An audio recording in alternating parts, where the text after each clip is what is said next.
Très ravi de pouvoir participer à la 10e édition du Africa Energy Marketplace. C'est toujours un parcours intéressant pour des événements qui ont duré pendant plusieurs années et de voir comment ils ont évolué.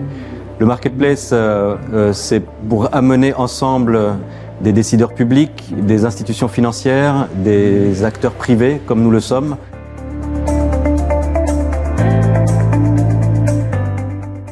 Sur le panel, comme je le disais tout à l'heure, j'étais là pour répondre aux questions relatives à la cuisson propre, notamment la disponibilité du GPL dans toute l'étendue du territoire. Et dans le parc national énergétique, il a été décliné l'objectif d'accélérer la cuisson propre à 99% à l'horizon 2030.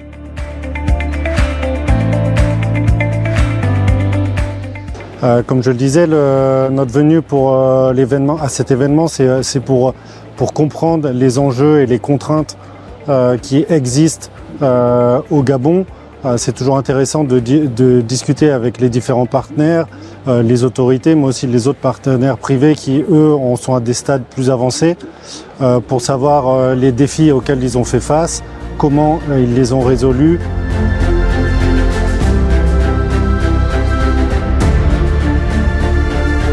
Nous sommes ici pour travailler avec la Banque africaine de développement, la Banque mondiale et le gouvernement du Gabon pour présenter le pacte énergétique, qui est un document de politique qui permettra au Gabon de faire partie des missions 300.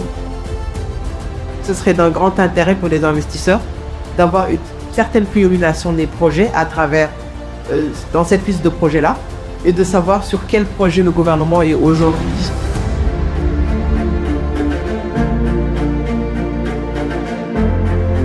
La géographie particulière du Gabon, il va falloir trouver des solutions appropriées pour le développement du réseau de transport, que le pays soit couvert à 90% par la forêt tropicale. Il y a urgence dans la mise en œuvre des réformes, mais tout en cherchant à développer l'investissement pris par le pays dans le cadre du compact.